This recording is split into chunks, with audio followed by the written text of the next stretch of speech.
Bueno, pues los hechos que os voy a narrar ocurrieron hace algunos años, pero yo creo que muchos de vosotros os acordaréis. Eran las 9:30 de la noche del martes 13 de octubre del año 2010, cuando la cápsula Fénix descendía 622 metros de profundidad en el interior de la mina San José para rescatar a Luis Urzúa, el último de los 33 mineros chilenos que habían pasado casi 70 días atrapados en las entrañas de la tierra. La alegría se desbordó por todo el país y alcanzó a cientos de miles de personas de todo el mundo.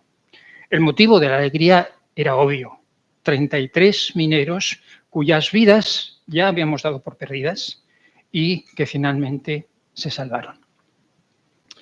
La alegría de recuperar algo que dábamos por perdido es algo que casi todo el mundo ha experimentado alguna vez. ¿Quién no ha perdido las llaves y ha pensado que ya nunca más las iba a encontrar? Y luego, cuando encuentras las llaves, tienes esa alegría especial de haber encontrado algo que dabas por perdido. Bueno, pues cuando Dios habla de su amor por nosotros, utiliza este ejemplo, esta alegría de algo que había sido dado por perdido. Quisiera que vierais vuestras Biblias en el Evangelio según San Lucas, en el capítulo 15. Capítulo 15 del Evangelio según San Lucas. Empieza, como empieza frecuentemente los relatos acerca de Jesús, con una crítica. Nos dice el doctor Lucas, en el versículo 1 del capítulo 15, que se acercaban a Jesús todos los publicanos y pecadores para oírle. Los publicanos y pecadores, ya sabéis, eran la clase baja de la sociedad. Eran personas pues, consideradas como nada religiosas, apartados de Dios. Y el que los publicanos y los pecadores se acercaran a Jesús provocaba la ira de los sectores más religiosos de la sociedad. Por eso, en el versículo 2 leemos: los fariseos y los escribas murmuraban, diciendo: este a los pecadores recibe y con ellos come. Fijaos la crítica.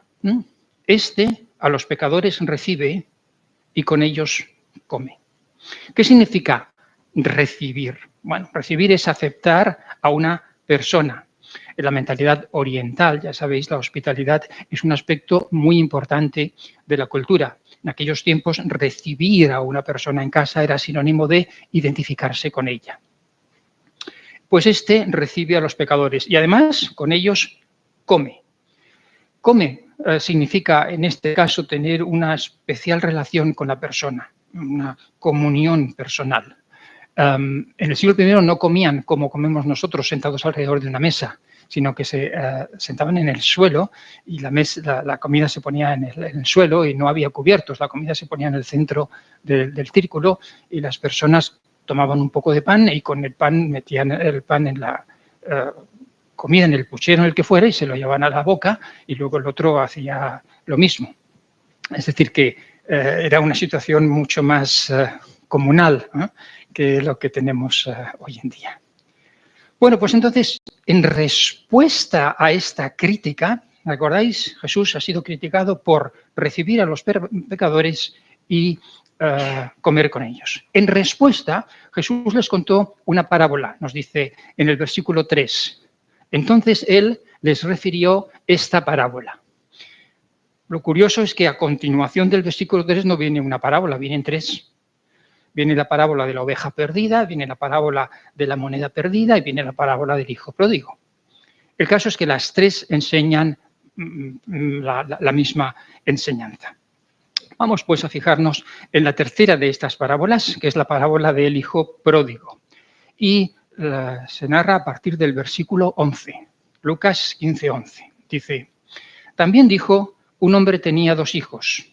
El menor de ellos dijo a su padre: Padre, dame la parte de los bienes que me corresponde, y le repartió los bienes. No muchos días después, juntándolo todo, el hijo menor se fue lejos, a una provincia apartada, y allí desperdició sus bienes viviendo perdidamente. Y cuando todo lo hubo malgastado, vino una gran hambre en aquella provincia y comenzó a faltarle. Y fue y se arrimó a uno de los ciudadanos de aquella tierra, el cual le envió a su hacienda para que apacentase cerdos. y deseaba llenar su vientre de las algarrobas que comían los cerdos, pero nadie le daba.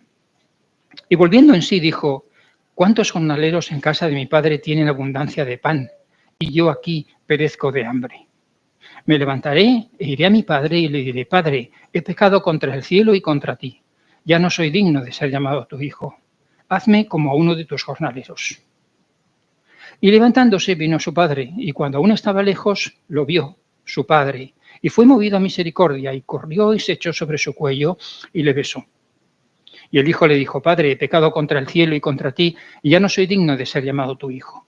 Pero el padre dijo a sus siervos, sacad el mejor vestido y vestidle, y poned un anillo en su mano y calzado en sus pies, y traed el becerro gordo y matadlo, y comamos y hagamos fiesta, porque mi hijo, muerto era y ha revivido. Se había perdido y es hallado. Y comenzaron a regocijarse. Y su hijo mayor, que estaba en el campo, cuando vino, llegó cerca de la casa, oyó la música y las danzas, y llamando a uno de los criados le preguntó qué era aquello. Él le dijo, tu hermano ha venido y tu padre ha hecho matar el becerro gordo por haberle recibido bueno y sano. Entonces se enojó y no quería entrar. Salió por tanto su padre y le rogaba que entrase. Mas él, respondiendo, dijo al padre, he aquí tantos años te sirvo, no habiéndote desobedecido jamás, y nunca me has dado ni un cabrito para gozarme con mis amigos. Por cuanto vino tu hijo, que ha consumido tus bienes con rameras, has hecho matar para él el becerro gordo. Él entonces le dijo, hijo mío, tú siempre estás conmigo y todas mis cosas son tuyas. Mas era necesario hacer fiesta y regocijarnos, porque tu hermano, era muerto y ha revivido. Se había perdido y es hallado. El texto que tenemos delante pertenece a un género literario que se llama parábola. La palabra parábola significa comparación. Jesús enseñaba frecuentemente en parábolas. A partir de una verdad que todo el mundo conocía, Él nos da a conocer una nueva verdad que es paralela a la que ya todo el mundo conoce. En esta parábola, Jesús compara la alegría de un padre por recobrar a su hijo, algo que todo el mundo puede comprender fácilmente, con la alegría de Dios cuando un pecador se arrepiente. La narración es muy colorida, es muy exacta y hay una gran cantidad de detalles y busca causar en nosotros una impresión cargada de valor emocional. Por tanto, no tengamos miedo en deleitarnos en los diferentes detalles porque están ahí con un propósito. Esta historia no tiene desperdicio, no hay ningún detalle superfluo. El problema básico es la relación que un padre mantiene con dos hijos varones. Cada uno de los dos hijos tiene una actitud distinta hacia el padre y el padre responde a sus hijos de una forma muy concreta. Por lo tanto, me gustaría que centráramos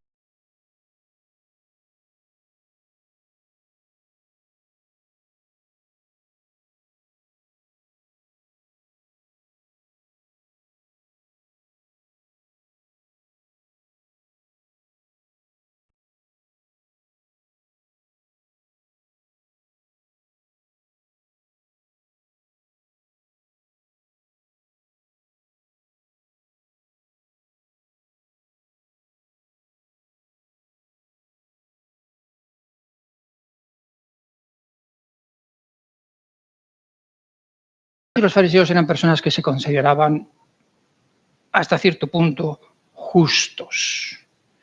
Los publicanos y los pecadores eran personas que se sabían, pues eso, pecadores apartados de Dios. Por eso, en esta parábola, un padre tenía dos hijos.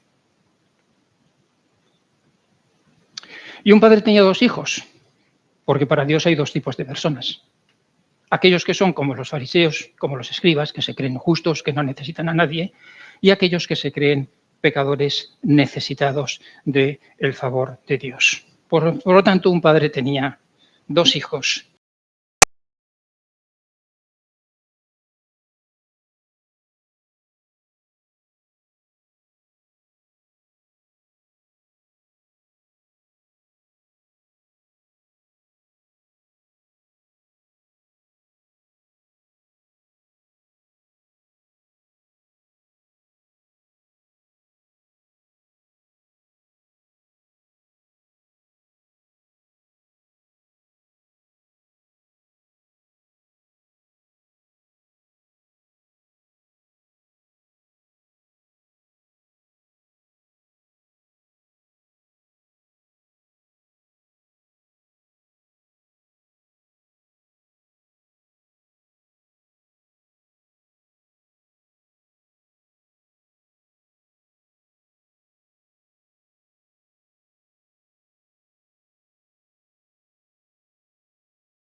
hubiera dado comida de cerdo, lo habría agradecido.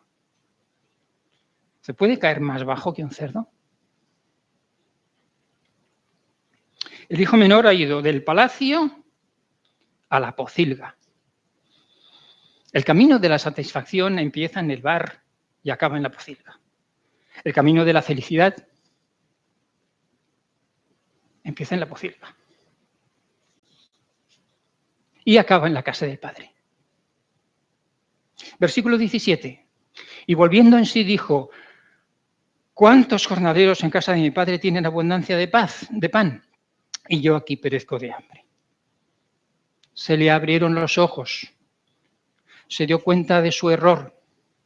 Una mañana se levantó, se miró al espejo y dijo: macho, tú eres tonto. ¿Cuántos jornaleros en casa de mi padre tienen abundancia de pan y yo aquí perezco de hambre?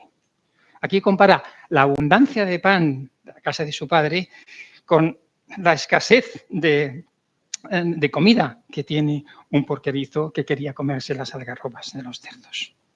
Versículo 18. Me levantaré e iré a mi padre y le diré: Padre, he pecado contra el cielo y contra ti. Aquí se propone hacer 3 acciones: levantarse, ir y confesar. Me levantaré no se refiere a su postura física, habla de su condición moral. La expresión nos muestra cómo se ve a sí mismo, se ve hundido con necesidad de levantarse. Lo segundo que se propone hacer es ir. Ir es salvar la distancia que nos separa de nuestro destino, en este caso, la distancia que le separa de su Padre. Y lo tercero que se propone hacer es confesar. Padre, he desperdiciado tu dinero. El dinero que tú ahorraste durante tantos años de duro trabajo, el dinero que te costó tus sudores, yo me lo he fundido en borracheras, orgías, prostitutas, bingos, comilonas, banquetes. Y le diré que lo he malgastado todo. Y le diré que no me queda un solo céntimo. Y le diré: he pecado contra el cielo. Esa expresión significa que he pecado contra ciertos principios morales establecidos por Dios. Y además de pecar contra el cielo, he pecado contra ti. El ofendido es un inocente, el padre, el más inocente de todos en esta historia. Aquel a quien más debía el hijo es aquel a quien más ha ofendido. Versículo 19. Ya no soy digno de ser llamado tu hijo, hazme como uno de tus jornaleros. Mi pecado lleva consecuencias. No merezco tu apellido, no me trates como un hijo, pero sin embargo no quiero vivir entre los cerdos y te pido que me aceptes como a un simple jornalero. Me conformo con ganar el pan de cada día, no pido más.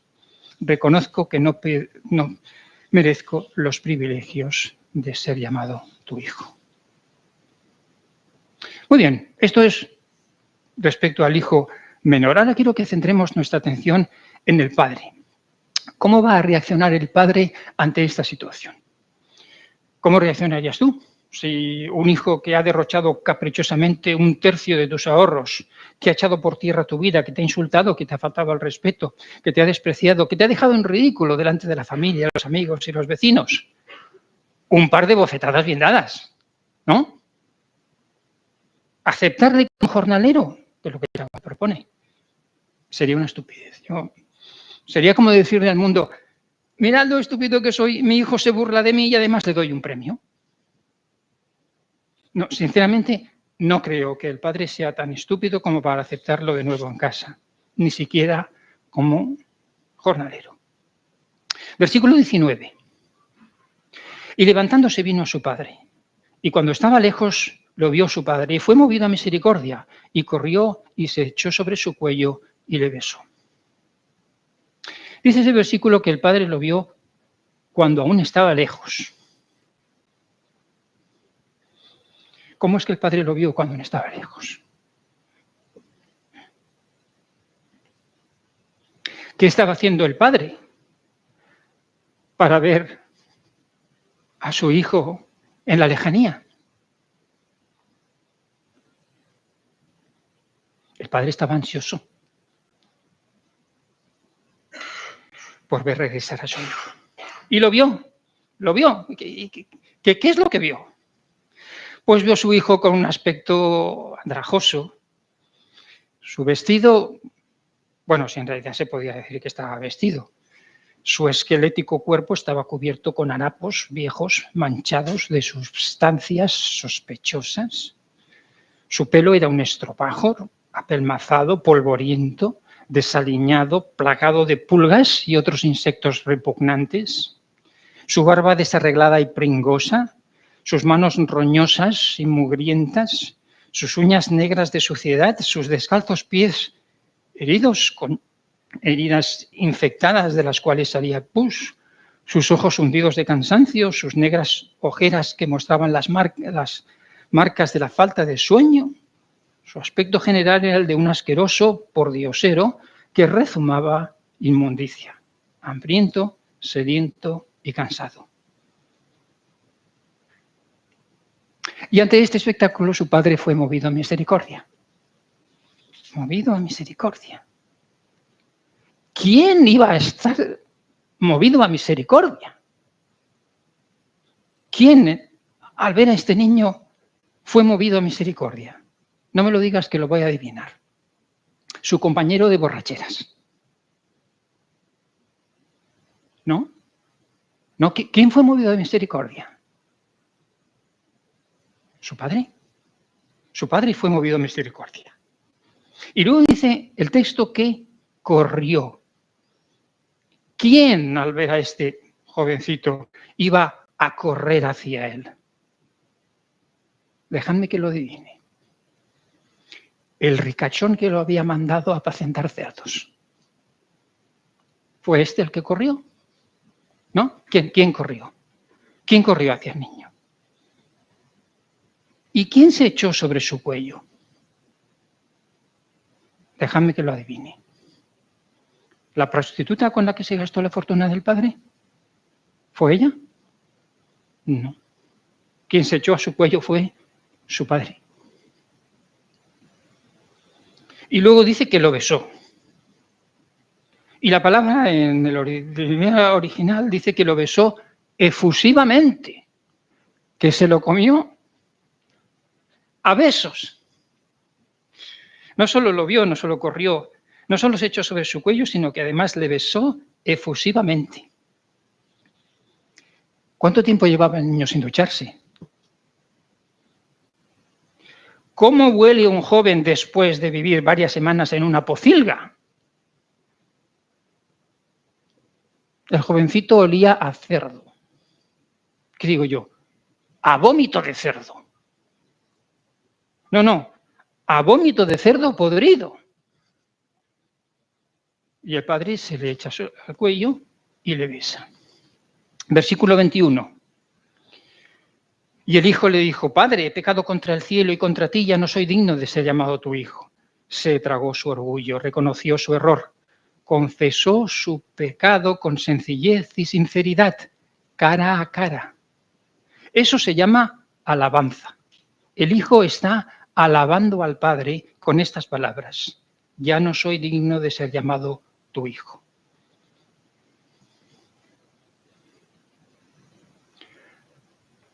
¿Hay algún otro comentario más delicioso que un padre pueda escuchar de labios de su hijo? Ya no soy digno de ser llamado tu hijo.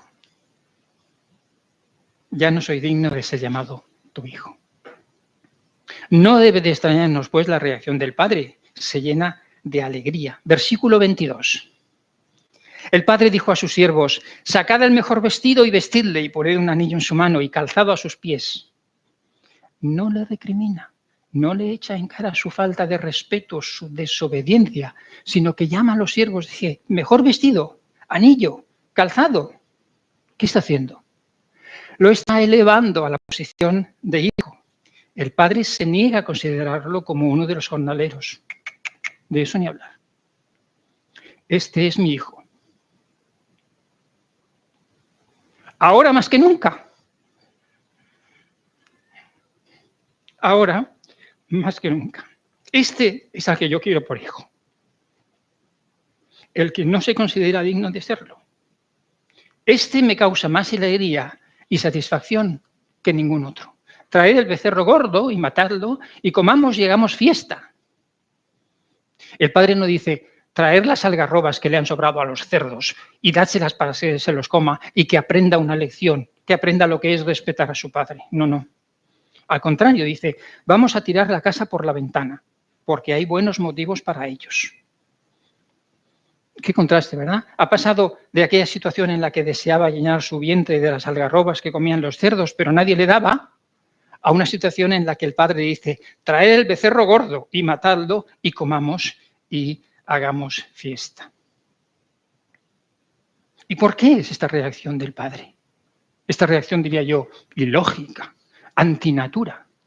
Bueno, nos explica porque mi hijo muerto era y ha revivido.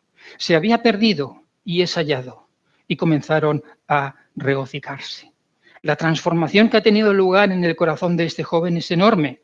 Se podía comparar con una persona muerta que ha vuelto a la vida, como aquellos 33 mineros de la vida de San José que ya dábamos por perdidos y que finalmente se salvaron.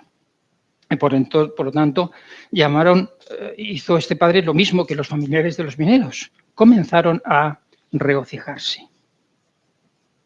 Muy bien, hemos visto al hijo menor, hemos visto al padre, pero hay otra persona más en esta historia, es el hijo mayor. El hijo mayor estaba en el campo, trabajando diligentemente, esforzándose para obtener el fruto de la tierra, sirviendo a su padre con todas sus fuerzas. El mayor es un hombre serio, trabajador, laborioso, responsable. No ha dilapidado los bienes de su padre. El hijo mayor, que representa en esta historia a los escribas y fariseos, recordad, no es como el hijo menor. Ellos no se consideran pecadores, ellos se consideran personas justas y honestas. Ahora, me gustaría preguntaros, ¿cómo reaccionará el hijo mayor cuando regrese del campo y vea la fiesta que su padre ha montado en honor de su hermano menor? ¿Qué pensará? A ver el becerro gordo asándose en el horno en honor al mujeriego de su hermano. ¿Qué dirá al ver toda la casa llena de música y alegría para celebrar el regreso del que malgastó un tercio de la fortuna de su padre? ¿Creéis que correrá y se echará a su cuello y le besará? Quizás mandará a sus siervos a que saquen en honor de su hermano otro becerro y más vino y más fiesta. Bueno, leemos en el versículo 25. Versículo 25. Su hijo mayor estaba en el campo y cuando vino y llegó cerca de la casa oyó la música y las danzas. En la cultura oriental, el hijo mayor, el primogénito, es una figura preeminente en la familia, era el principal heredero y sobre él caía la responsabilidad de continuar el negocio del padre y mantener en alto la buena reputación de la familia. Qué contraste, ¿verdad? Este estaba en el campo trabajando, esforzándose, ganándose el pan con el sudor de su frente, mientras que el menor había ido lejos a una provincia apartada para hacer lo contrario, despilfarrando los bienes que no había ganado con el sudor de su frente. Y vino y llegó cerca. El mayor se acerca a la casa sin que nadie le reciba. El menor fue recibido cuando aún estaba lejos. ¿Por qué? Bueno, el menor caminó hacia la casa con un corazón compungido, reconociendo su indignidad. Sin embargo, el hijo mayor se acerca a la casa con la cabeza bien alta, dispuesto a reclamar los beneficios que justamente se merece y que injustamente está disfrutando su hermano el disipador. Versículo 26. Y llamando a uno de los criados le preguntó qué era aquello. Versículo 27. Él le dijo, tu hermano ha venido y tu padre ha hecho matar el becerro gordo por haberle recibido bueno y sano. ¿Qué pensó el hijo mayor al oír este comentario? Mi padre, a los pecadores recibe y con ellos come. Esta es la crítica que se le hacía a Jesús. Mi padre, a mi hijo menor, a mi hermano menor pecador, lo recibe y con él come. Versículo 28. Y entonces se enojó y no quería entrar. Salió, por tanto, su padre y le rogara que entrase. En ambos casos, el padre salió a la calle de forma distinta. Se enojó el hijo mayor. Enojarse es lo contrario de alegrarse. Mientras que tenemos un padre que se alegra, tenemos el hijo mayor que se enoja. El hijo mayor muestra una actitud diametralmente opuesta al padre. Mientras que el padre se alegra del arrepentimiento del hijo mayor, del hijo menor, el mayor se enoja. El corazón del hijo mayor no está en sintonía con el corazón del padre. El hijo mayor piensa, a mi padre se le ha ido la olla. Ahora va y recibe a pecadores y come con ellos. No solamente lo recibe, les da el mejor vestido, el mejor calzado, el mejor anillo, el mejor banquete, y encima ordena que todo el mundo coma y beba y cante y baile. El viejo se ha vuelto loco. En palabras castellanas, el viejo chochea. Quiere decir que tiene las habilidades, las facultades mentales debilitadas. Se enojó. Qué raro, mientras todo el mundo se alegra, el hijo mayor se enoja por el regocijo de los demás. Uno esperaría más sensatez del hijo mayor, ¿verdad? Pero en este caso no ha demostrado mucho. No quería entrar. Nadie, en su sano juicio, se sentaría a la mesa con un pordiosero despilfarrador. Y el padre le rogaba que entrase, pero este hijo no quiere entrar en la casa de su padre. Qué triste, ¿verdad? Mas él respondió, versículo 29. Mas él respondiendo, dijo al padre, he aquí tantos años te sirvo, no habiéndote desobedecido jamás, y nunca me has dado ni un cabrito para gozarme con mis amigos. Sin desobedecerte todos estos años esperando recibir un premio. No te he servido por amor, te he servido por la recompensa, ¿eh? No te sirvo porque seas mi padre, sino porque pagas bien. No te sirvo desinteresadamente, sino con la esperanza de recibir algo a cambio. No habiéndote desobedecido.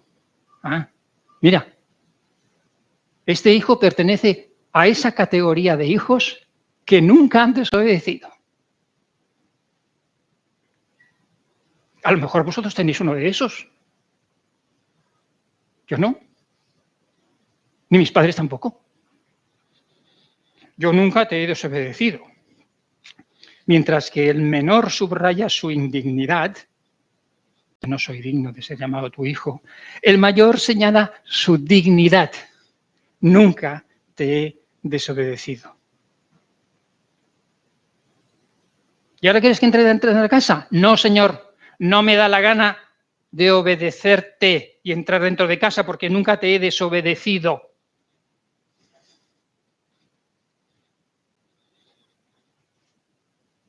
Versículo 30. Cuando vino tu hijo que ha consumido tus bienes con rameras, ha hecho matar al becerro gordo. Tu hijo. ¿Sabéis? Cuando llegáis a casa y tu esposa te dice, ¿sabéis lo que ha hecho tu hijo? Nada bueno, nada bueno. Tu hijo, ha consumido tus bienes, la tercera parte de los bienes. Con rameras, el hijo mayor usa un lenguaje hiriente para hablar del pasado de su hermano. Qué triste situación, ¿verdad? Os he presentado antes una descripción del hijo menor. Aquí tengo una descripción del hijo mayor. Quiero que la leáis, la escuchéis atentamente y veáis la diferencia.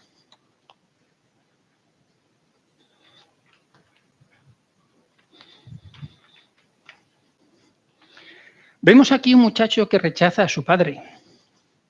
Vemos aquí un joven que ya no quiere sentarse más a la mesa con su padre.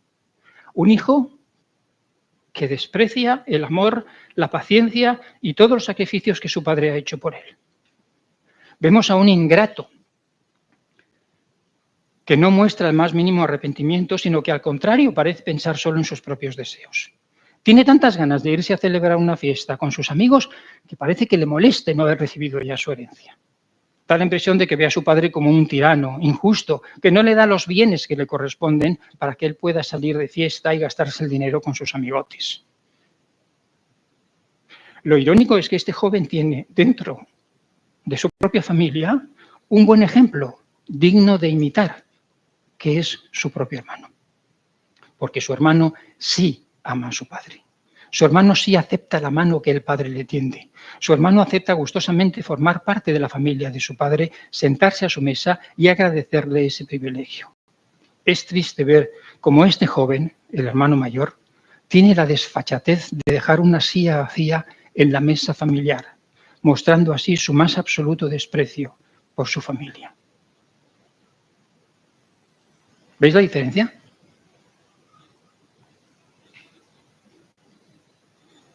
Versículo 31. Él entonces le dijo: hijo mío, tú siempre estás conmigo y todas mis cosas son tuyas.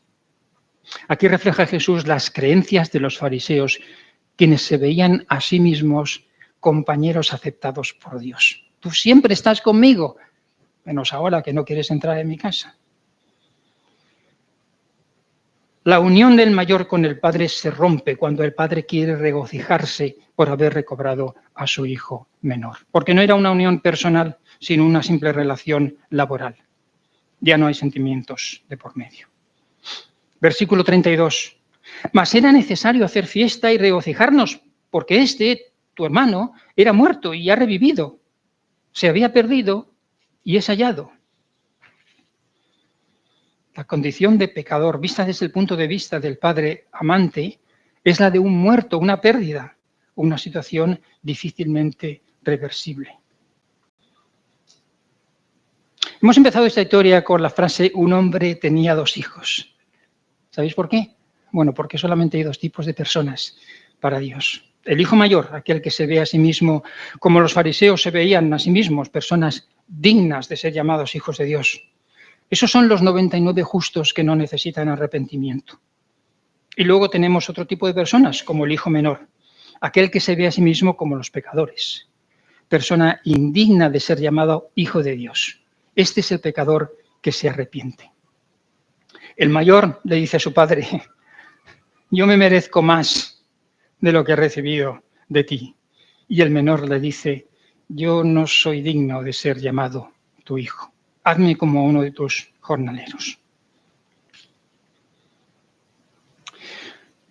No te engañes, un hombre tenía 2 hijos. Y uno de ellos eres tú.